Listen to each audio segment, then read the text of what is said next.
Arthur is going to tell us about the expedition to Ghar Parau, Yeah. a name which we're all very with. familiar with, but I'm looking forward to hearing more about it. So over to you, Arthur.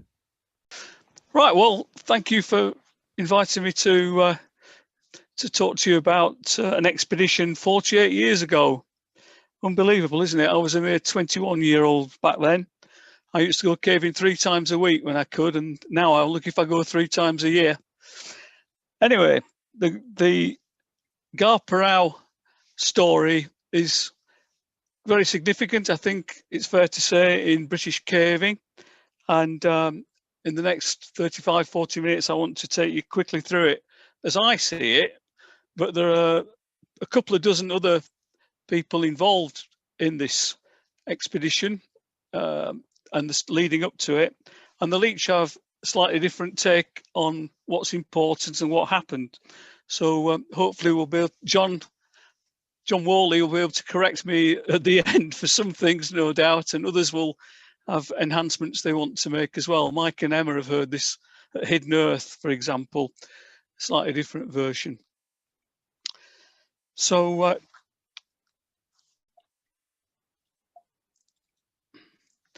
I want to split it into 3 chunks. Simple structure, what happened before 1972, the expedition itself in 72, and then what's happened since.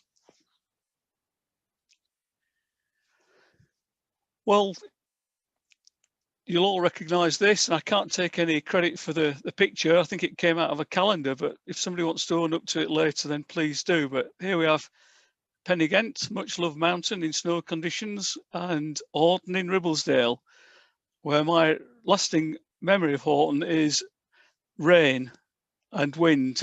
But anyway, this is obviously a lovely day. And there's the cottage, which was bought, I think around, somebody's going to correct me now, about 1967. But that was our normal abode at weekends. Around that time, there was a terrible tragedy, which everybody on this call will remember, I'm sure, in Mossdale. And that lodged in the back of my mind, I'm sure in all our minds, as we were caving in the dales and further afield. Didn't stop us pushing the limits a bit. You may be able to recognise this character on the right, Pete Gray, and we probably shouldn't have been down Lower Long Churn on that particular occasion. I think we'd describe it as sporting. Pete and I used to climb around underground quite a bit, and on this occasion we got into what we called Cloud Chamber and Disappointment Pot. And I have a feeling John Whalley was on this trip. Certainly, if this isn't John's picture, any more decent pictures you see in the course of the next half hour or so are probably down to John. So the background to this story about Ghar Parau is that some of the CPC members and the YRC were very active in the late 60s. There was an expedition, for example, to the Grotta di Monte Cucco, I should say, in Italy, who were both in the YRC, got together. What had happened was that John Middleton in 1969 was visiting the Lebanon, and he met up with some cavers there who reported there was potential for caves, big caves on the border between Iran and Iraq.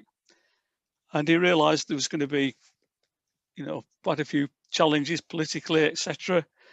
And it would take a bit of time to plan a trip. So in 1970, he got to know Dave Judson a bit better because he was leading a trip to the Grotta di Monte Cucco. And I think John Whalley was on that trip as well. And it was here that plans were made for an expedition to the Iran in the Zagros Mountains the following year. John was going to be the leader and Dave was the deputy leader. So here we are. This is a simplified view, obviously, of the landscape. with the Zagros Mountains separating Iraq from Iran. And I was just noticing the other day how if you joined straight, you could almost join these 4 cities with a straight line from Tehran, the capital, through Hamadan, Kermanshah, where we were going to go, where the expedition in 71 was going to go, and then down to Baghdad. These are some of the members of the 1971 expedition. I think you'll recognise some of those names, and there's a very good write-up about it in the Yorkshire Ramblers Cub journal. They went out by Land Rover. That must have been an epic in itself, I'm sure, and camped at a place called Tekibustan initially. Sorry, these are black and whites, but we'll get onto some colour later on. But with such large mountains and big risings, there's obviously potential for very big caves in that area.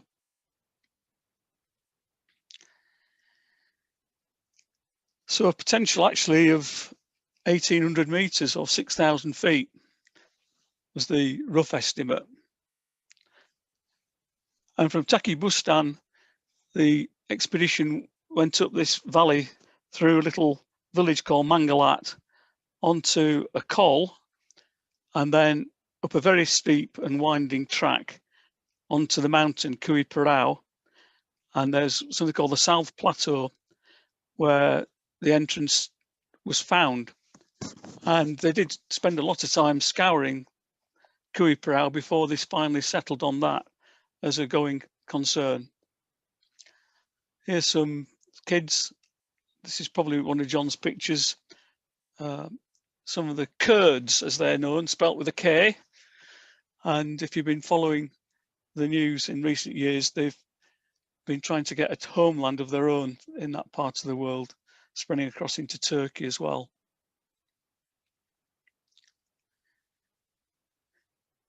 Unusual hairstyles, probably got some deep and significant meaning, which we might find out a bit about later after this call. You get the idea, quite different to the Yorkshire Dales, very arid, very hot, hardly any visible water.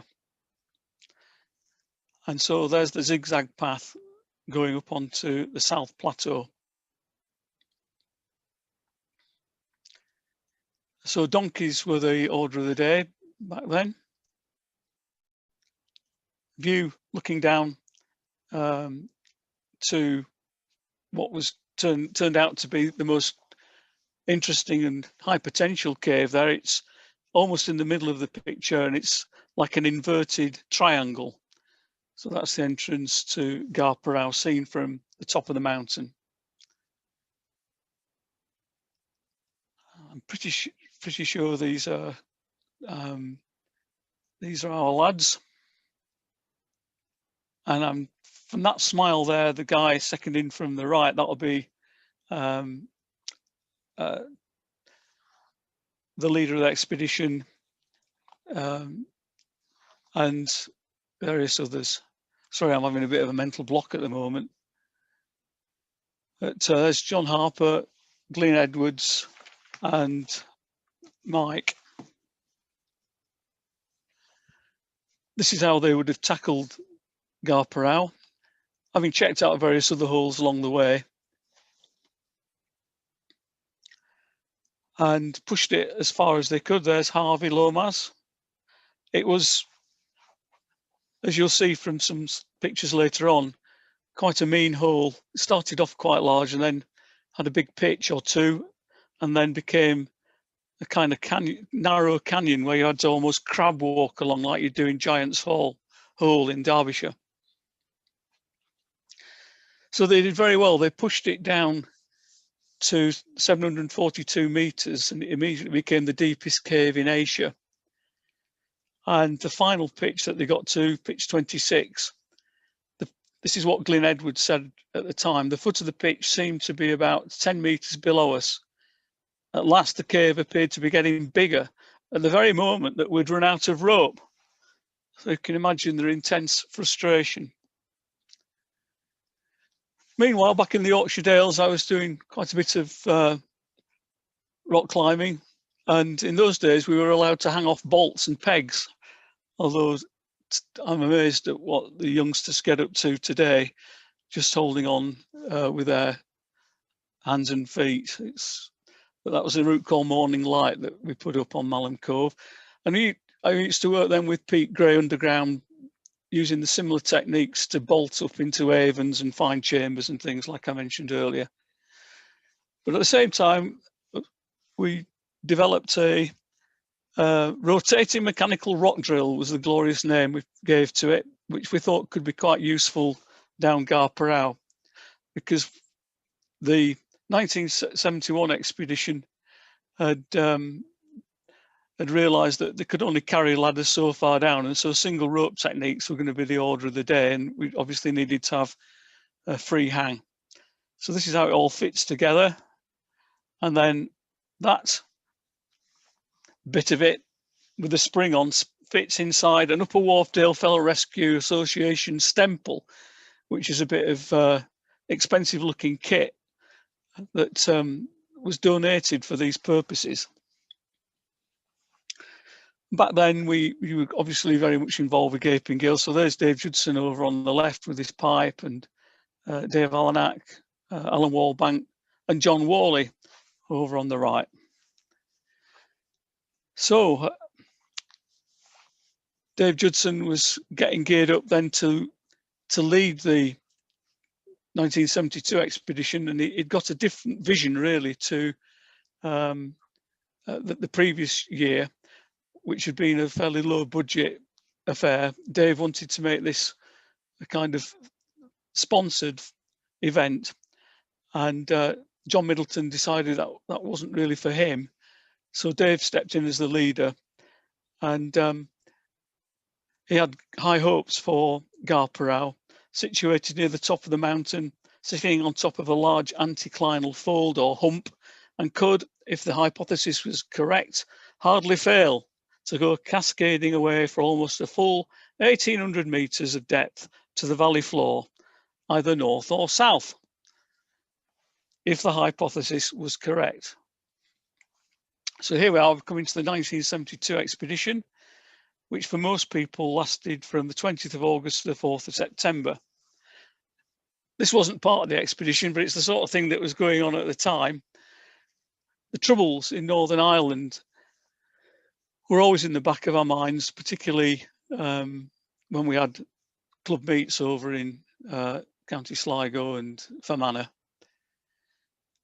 And that was the year that Northern Caves Volume 1 came out.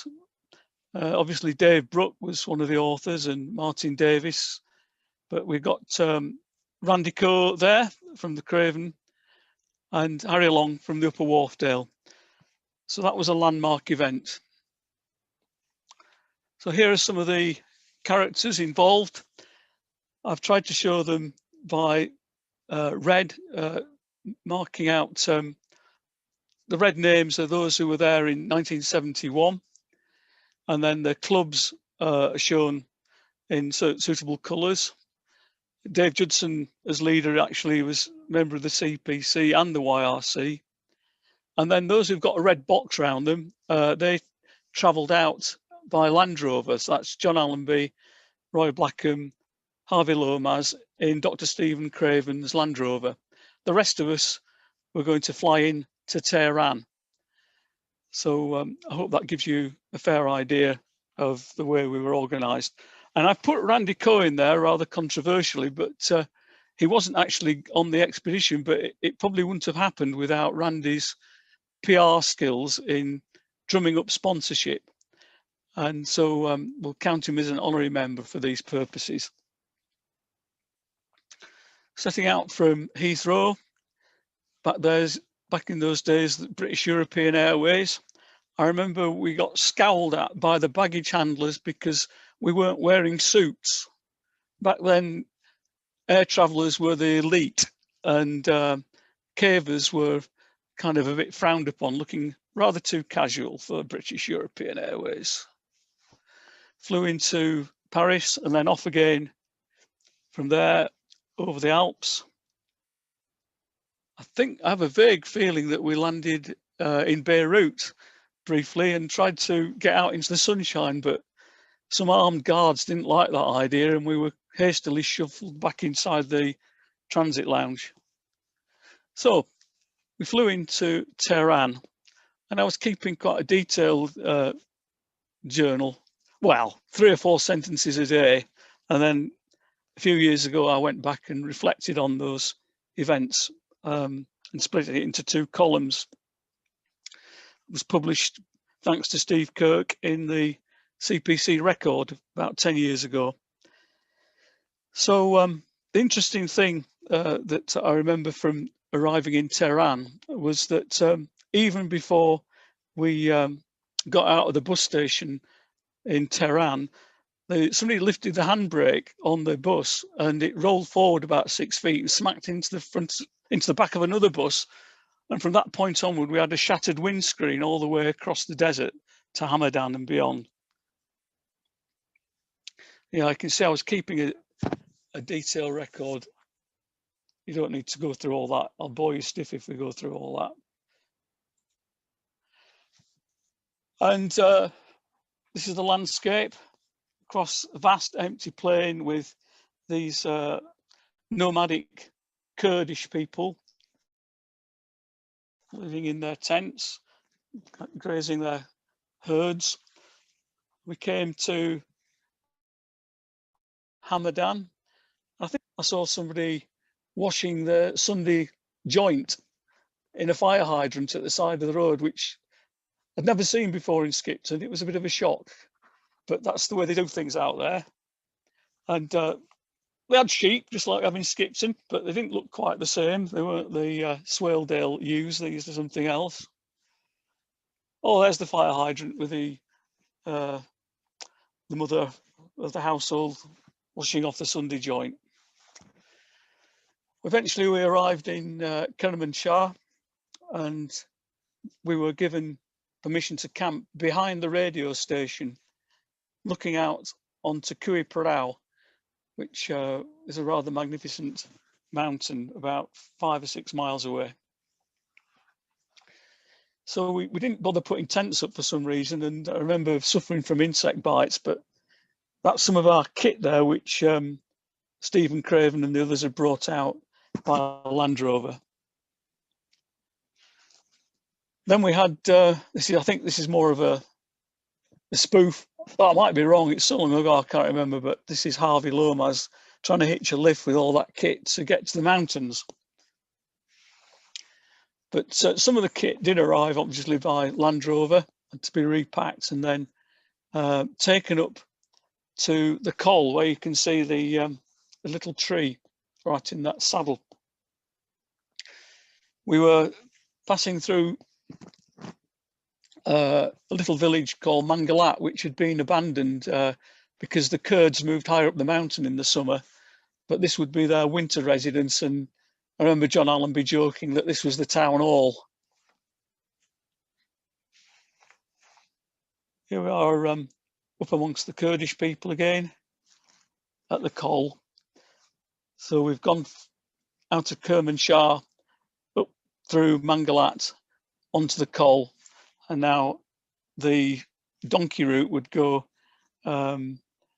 zigzagging up the mountain.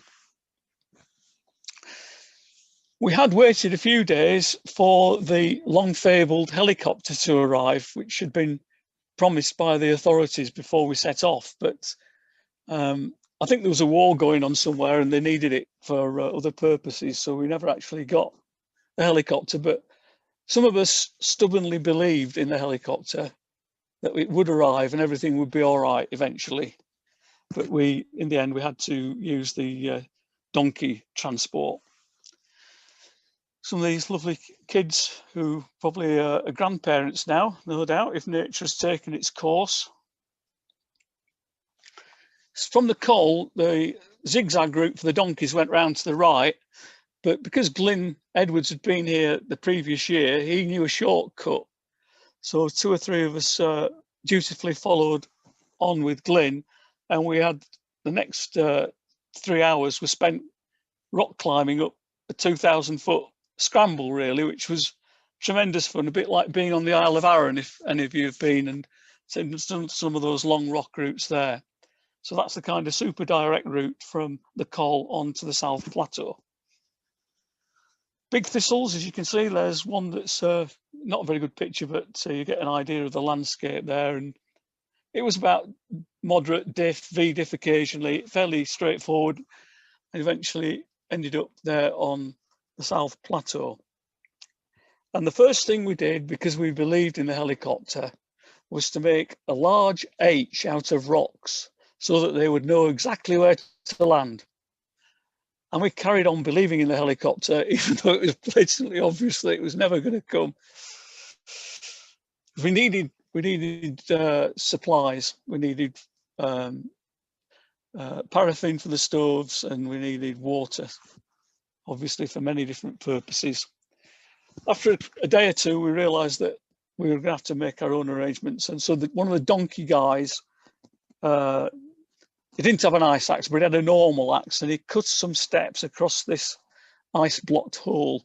And then we went down and found there was some water which we could boil up. But we might not have done a very good job of boiling it up because we all got dysentery after that. And I remember bringing home a tapeworm or something. So that wasn't recommended. Anyway, Dave and the others arrived on the donkeys. I don't think Dave rode the donkey all the way up the mountain. That would have been really scary, but that was after the loads had been taken off. And a day or two later, we got camp established. Back then, you may remember the Annapurna expeditions were going on, and this box tent, which you can probably see there with the words "ultimate" written down the side of it, that was the sort of most palatial of the tented accommodation, I suppose. Getting on with the caving, because you must be wondering when we're going to get down the hole at this rate.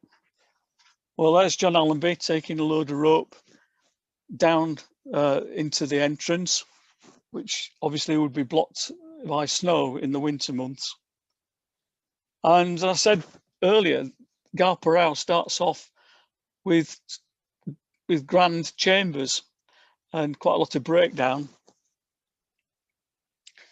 But the way on then is down a greasy slab, which we put a hand line down.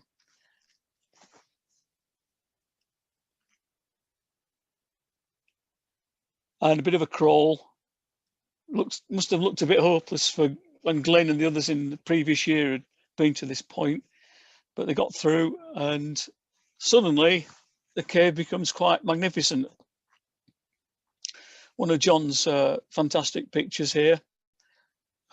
Short pitch, maybe 20 feet, scramble down, and there's this formation. Different set of lighting. And fairly soon after that, there's the first and probably the most magnificent pitch in the whole cave, the third pitch, which John, I think, came up with the idea of calling it the Eroica. And so we'd put a few bolts in, couldn't get a free hang entirely. And I think back then, SRT was relatively new, and we just ran the rope over the gentlest slope we could find, but we didn't know back then about rope protectors and free hangs to the extent that we do today. And you'll see the figure of 8 device that we were using, which has obviously been replaced by more sophisticated gadgets in recent decades. The Eroica pitch, which was magnificent, probably, I've forgotten, maybe about 120 feet, something like that, and free hanging nearly all the way. The pitch was quite challenging actually on the way out, although it was only a relatively short pitch, but we realized why it was so fatiguing, because we were climbing at an altitude of 10,000 feet and our bodies still hadn't adjusted to the altitude. So a bit of a paradox there. Back on the surface, you get an idea of the campsite over on the right and the Ghar Parau over on the left, and then the huge drop off, 2,000 or 3,000 foot cliff down to the Col. We went up the mountain, had a look round. You see the guys with headaches there holding their heads. We're still acclimatizing at this point. And another trip went up. I wasn't on this one. And as they were going up one ridge onto the summit of Ghar Parau, there was a big cat of some kind. I don't know if it would have been a leopard or a puma that was tracking them on a parallel ridge. And the closer they got to the summit, the closer the big cat got to them as well, which was quite exciting, I suppose. I don't know how it ended, but they all came back to camp rather agitated after that. So there we are, going back down the hole again. You can see all the shattered rock. Ammo boxes, because back then, all the caving equipment, virtually all of it anyway, came from ex-Army and Navy stores. And there was a very good one on Otley Street in Skipton that I remember. Quite chaotic inside, but good gear. That's back to the Eroica again. I think that might be the last of John's slides of the third pitch, but it is such a beautiful picture. He's done a brilliant job with it. Slightly different. And then from those big pitches, we were sort of wriggling sideways through a tortuous sort of, I suppose, Bardos Trench, carrying all those ladders and bits of kit. Eventually we got down to about, what was it, pitch 15, I think. From there downwards, we were going to rely on SRT rather than ladders. And the SRT techniques back then will be of historical interest to some, I suppose. There were Jhar clamps, cloggers, and Gibbs ascenders, each having their own specific techniques associated with them. Here's John Allenby, always very strong and fit, and he was practicing the techniques on one of the rocky outcrops above the cave. There's Tony Waltham. I think that's his Cast Police t-shirt.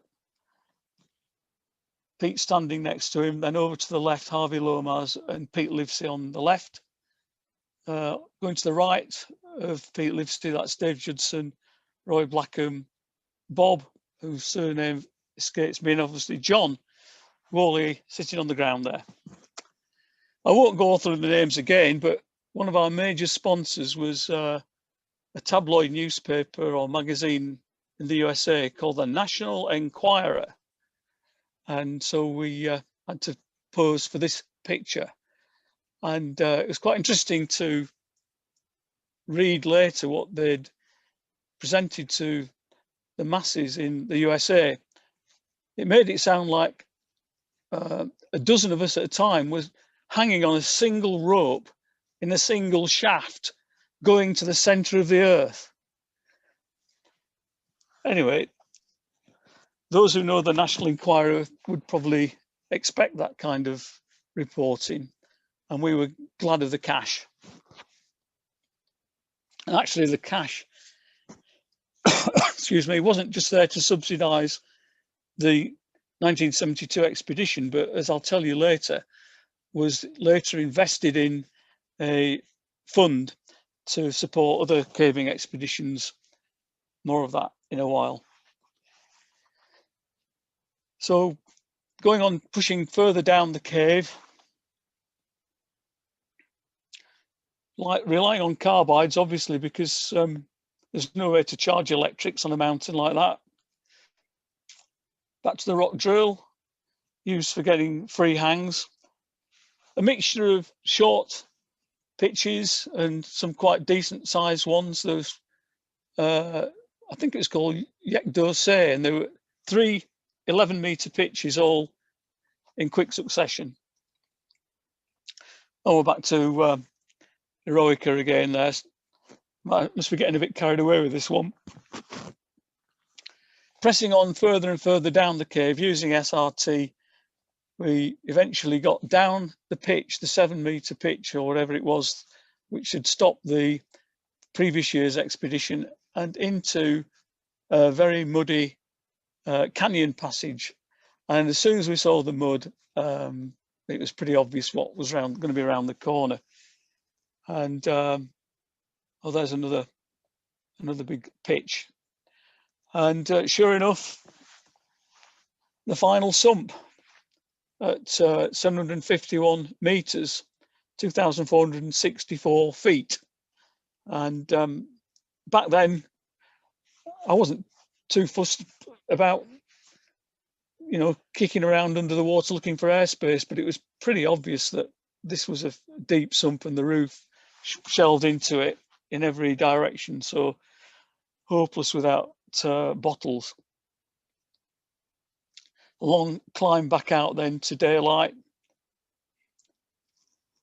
And the only prospect we could see was the hope that the passage might go over the top of the sump. And so the best climbers, that's Glyn Edwards and Pete Livesey, were earmarked to go down and try a climbing exercise. But partway down, I'm afraid Pete Livesey got dizzy and he just wasn't feeling well. So Glyn ended up with me going along with him, and we did try to climb along the rock wall, but it was a bit too greasy and too far apart to bridge. Certainly couldn't back and foot across it. And we just went for a few yards and realized that we were going to have an accident unless we called it a day.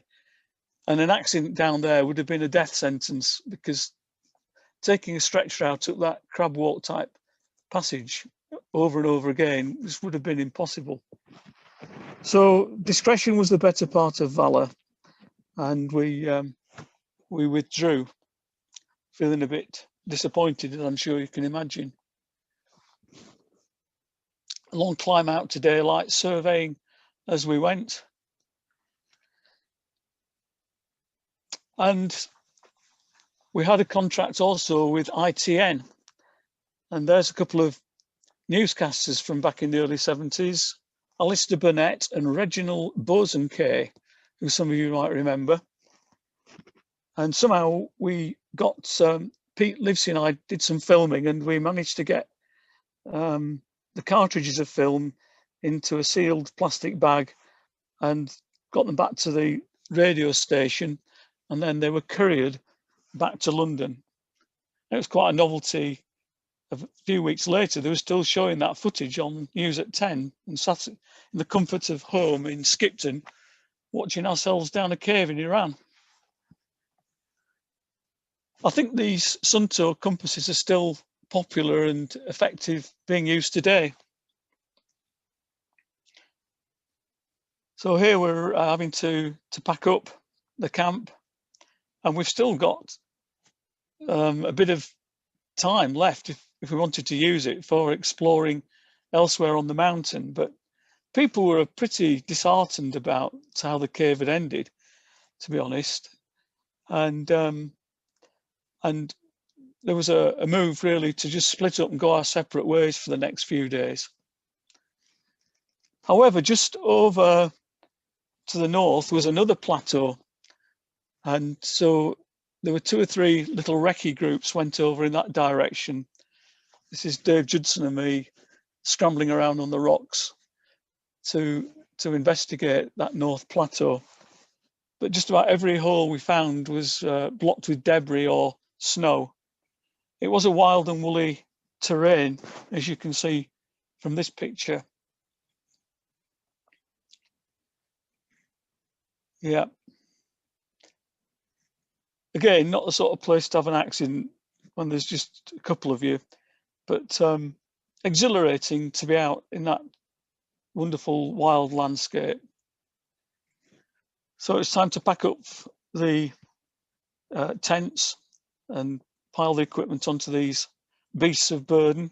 They had to go back down that 2,000 or 3,000 foot cliff face on a donkey track, and I'm sad to say one of the donkeys lost the footing and became a complete write-off. All the camera gear and everything was scattered for quite a distance. I think the animal itself died fairly quickly. Going back down now to the radio station, and there's Stephen with his Land Rover, Glyn, I think, on top with somebody. Nice way to travel. So we've pretty well given up on the caving at this point and decided to go to Isfahan, which is like the Islamic equivalent of Canterbury. I'm being crude here in describing it in those terms. So that was a bus journey across very interesting terrain. Sorry about the quality of the slides. But I remember at one point I was sitting near the front and the bus driver got a compass out and took a bearing across the desert and then set off in that direction with his bus. And we got to a river and the crossing point was flooded. So he just went up and down the stream, the riverbed, until he could see somewhere to get the bus across. Passing by various settlements until we arrived in Isfahan and we were booked into the youth hostel. Not like your average youth hostel like at Stainforth or whatever. This one's got a lovely open air swimming pool. And I think we were down in the basement. This isn't the basement, this is the local bazaar. And that was very cave-like, wasn't it? This doesn't count as caving, but it did have a similar atmosphere. All we needed was a waterfall or something and would have felt quite at home. Lots of interesting plates, metal plates that I think some of us were rich enough to be able to afford and bring back on the plane.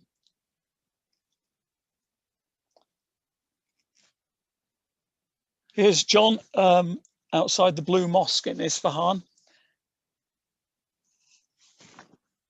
We actually went into the mosque and we had a melon and we chopped the melon up, ate it, and we knew we were being observed all the time. We had created quite a mess, so we went over to a tap and washed our hands.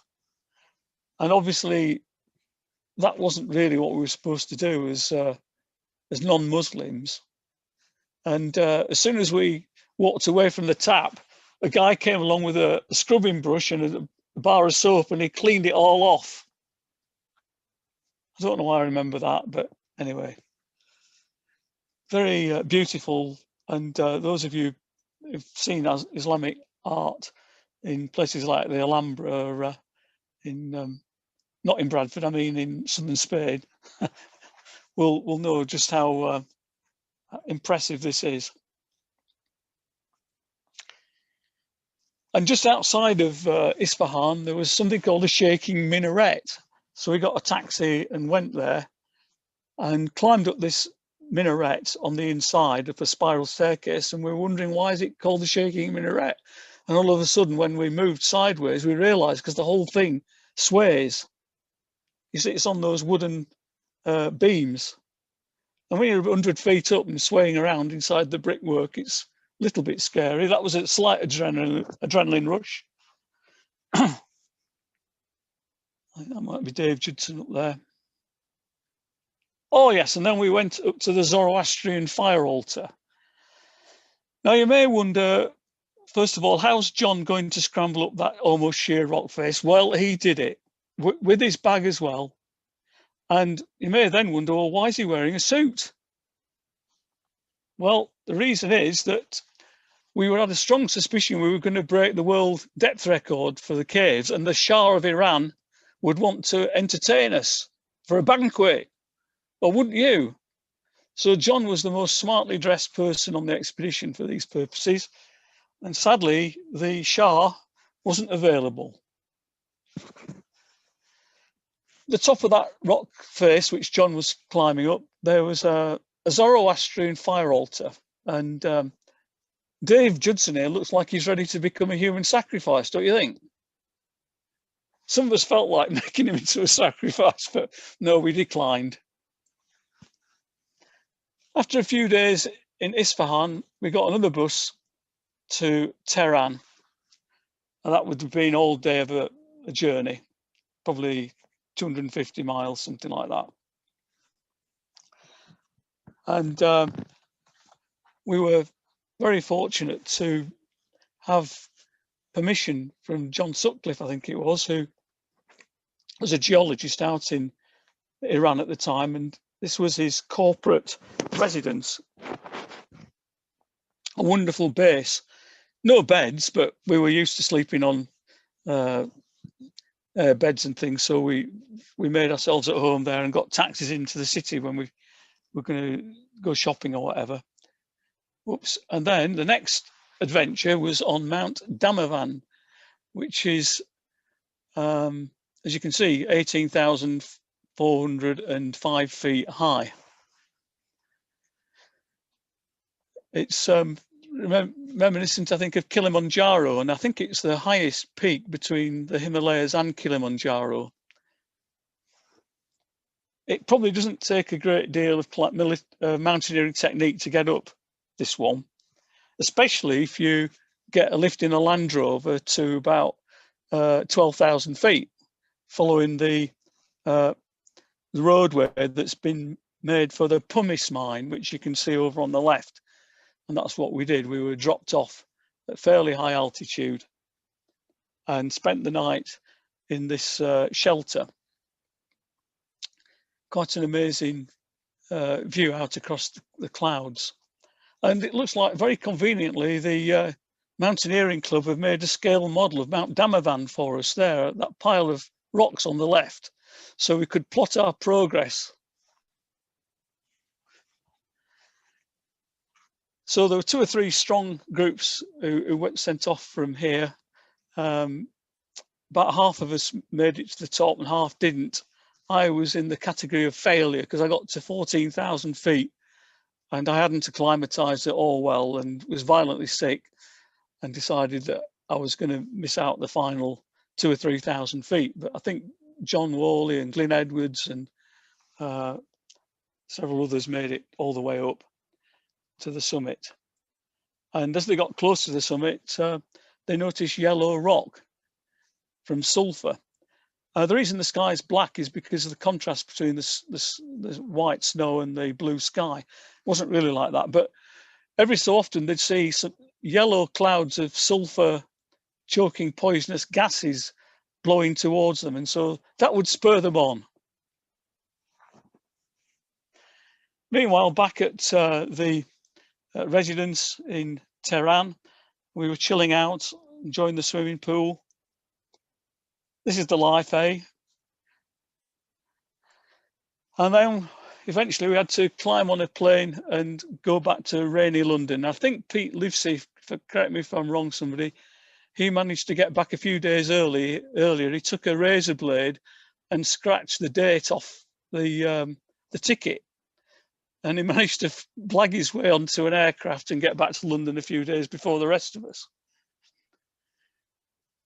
So around that time, Glyn was featured in the Geographical magazine. I think this, I better not say for sure. I think it might be Juniper Gulf. I'm not sure. Or Rift Pot, anyway. And again, within a few weeks of coming back from Iran, in a rather mad decision, Clive Green, Dave Judson and myself decided we'd go back to Mossdale. And the cave had been officially sealed following the death of those young lads a few years before, but Dave Judson knew a way in. He'd been there several times. And we took Bang and Debts. That's me crawling through Far Marathon, and you see the gritstone, dark gritstone floor. Yes, we shouldn't have gone in really, looking back, but it was kind of on the rebound, failure in Iran, so let's try for success back at home. And that's Far Stream Passage, one of the few pictures of that part of the cave. But rather strangely, we got to the end and we felt, without saying a word, we'd been crawling for several hours, got to the end, stood up, And we just looked at one another and we just felt we can't go setting off explosives in here. We just turned around and crawled back to daylight and hardly said a word to one another. Most peculiar, but it set me off on a kind of reawakening of my spiritual life, which, although it was a bit uncomfortable, turned out really well. Soon afterwards, Dave Judson published the book. Well, it wasn't actually Dave Judson, he wrote it, and it was published by Macmillan, which you can still find on Amazon if that way inclined. And I had the task of drawing up the survey, and you can see the difference that our 1972 expedition made. We went from a depth of 742 meters to 751 meters. So that was an awful lot of effort. And that's where the expression, the cave as Ghar Parau, has come from. Cave with wonderful potential that ends disappointingly soon afterwards. So Ghar Parau did make it onto the world's deepest cave list at the time. It didn't get past Monte Cuco, but it was up there. And now I think it's about 100th in the league table. I've not looked it up. But Dave Judson's book makes reference to the mountains of this area. And he says that there's a huge virgin area of speleological potential. Today, there are no known caves in the world with greater potential for deep exploration. Well, the passage of time has proven that those caves off the Black Sea in Russia have now got the world's deepest cave, unless it's changed since I last looked it up. And I think Mike Bottomley's been down the bottom of there about 10 years ago. So that's end of 1972. A quick overview of what's happened since.